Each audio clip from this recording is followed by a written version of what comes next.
Kalian pasti udah nggak asing dengan UU ITE. Yaps, UU 1 ini mengatur tentang segala bentuk informasi dan transaksi online. Nah, informasi elektronik sendiri tidak hanya berupa tulisan dan gambar, tetapi seluruh elemen-elemen yang bersangkutan dengan elektronik. Nah, apakah UU ITE itu diperlukan? Kehadiran UU ITE sangat dibutuhkan dalam kehidupan bermasyarakat. Terlebih dengan adanya perkembangan zaman dan teknologi yang pesat. Sejak UU ITE diresmikan, kasus pidana tentang penghinaan yang melibatkan penggunaan internet mulai meningkat, khususnya di Indonesia. Nah, perbuatan yang dilarang sendiri dalam UU ITE yaitu satu, menyebarkan video asusila. Di dalam Undang-Undang ITE, pengaturan tentang larangan penyebaran video asusila telah diatur dalam pasal 45 ayat 1 Undang-Undang Nomor 19 Tahun 2006. Hal yang serupa diatur dalam pasal 4 ayat 1 Undang-Undang Nomor 44 Tahun 2008 tentang pornografi dan kitab Undang-Undang Hukum Pidana. Bunyi pasal tersebut adalah sebagai berikut. Setiap orang yang sengaja dengan dan tanpa hak mendistribusikan atau mentransmisikan atau membuat dapat diakses informasinya elektronik atau dokumen elektronik yang memiliki muatan yang melanggar kesusilaan sebagaimana yang dimaksud dalam pasal 27 ayat 1 Undang-Undang ITE dipidana dengan pidana penjara paling lama 6 tahun atau didenda paling banyak 1 miliar rupiah. Nah, yang kedua ada judi online. Selain video asusila, ternyata persoalan judi online juga diatur dalam Undang-Undang ITE loh. Nah, hal tersebut telah diatur dalam pasal 45 ayat 2 Undang-Undang Nomor 19 Tahun 2006. Tak hanya itu saja, hal tersebut juga diatur dalam pasal 303 BIS KUHP dan Undang-Undang Nomor 7 Tahun 1974 mengenai penerbitan perjudian. Jadi, kalian perlu hati-hati jangan sampai terjerumus ke dalam dunia judi online. Selain itu, persoalan judi online ini juga dikenai pidana penjara paling lama itu 6 tahun atau didenda maksimal 1 miliar rupiah. Yang ketiga, pencemaran nama baik. Belakangan ini, kasus pencemaran nama baik seringkali dijadikan pasal andalan untuk mempidanakan seseorang.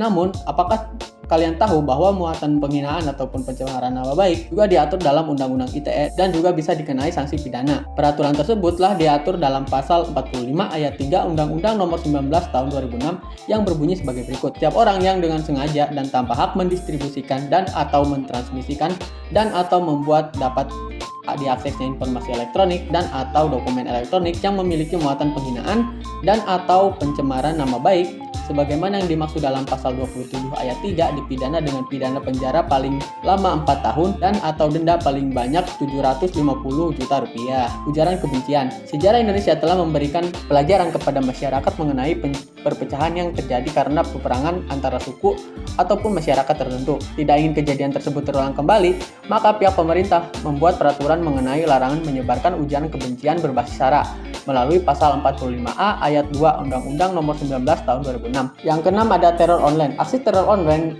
adalah hal yang paling menakutkan yang bisa saja dialami seseorang melalui media sosial. Pastinya persoalan tersebut akan membuat para korban merasa tidak aman dan tidak nyaman, lebih jika kasusnya tidak jelas, seperti random call, mengirimkan gambar yang tidak senonoh, dan lain sebagainya. Untuk siapa saja yang melakukan teror secara online, perlu kamu ketahui bahwa perbuatan tersebut juga sudah diatur dalam Undang-Undang ITE, khususnya di pasal 45B Undang-Undang Nomor 19 Tahun 2006. Tidak main-main, para pelaku melakukan aksi teror bisa dikenai ancaman pidana yaitu paling lama 4 tahun dan denda paling banyak 750 juta rupiah. 7. Meretas akun media sosial orang lain. Jangan pernah main-main ya dengan media sosial orang lain, sebab jika kamu meretas akun media sosial orang lain, kamu bisa dikenai pasal 32 ayat 1 dan juga pasal 48 ayat 1 Undang-Undang UU ITE. Bunyi dari pasal tersebut adalah sebagai berikut. Bagi setiap orang yang sengaja dan tanpa hak atau melakukan hukum dengan cara mengubah, menambah, mengurangi, melakukan transmisi, merusak, menghilangkan, memindahkan, menyembunyikan suatu informasi elektronik dan atau dokumen elektronik milik orang lain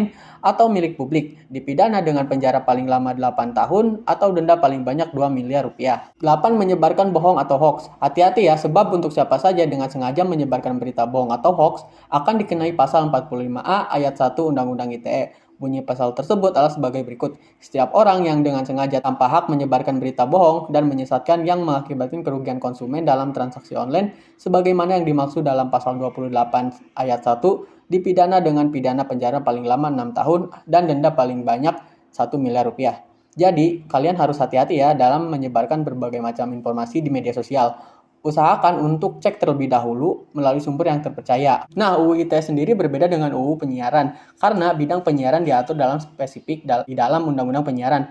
Undang-Undang Penyiaran sendiri sudah diatur dalam Undang-Undang Nomor 32 Tahun 2002 di mana lembaga penyiaran tidak dapat bisa dijerat dengan Undang-Undang ITE kecuali tayangan tersebut dipublis di internet. Lembaga penyiaran sendiri juga sudah memiliki izin penyelenggaraan penyiaran atau IPP dari pemerintah dan telah mendapatkan rekomendasi kelayakan dari Komisi Penyiaran Indonesia atau KPI dan menjalankan ketentuan izin tidak dapat dipidanakan menggunakan Undang-Undang ITE. Nah, semakin besar pengaruh teknologi di dalam kehidupan masyarakat, maka semakin besar pula resiko penyalahgunaan teknologi informasi yang dapat kita lakukan. Oleh sebab itu, pemerintah agak perlunya merasa bahwa teknologi informasi tidak hanya harus diperhatikan, namun juga perlu diatur dalam hukum yang tertulis.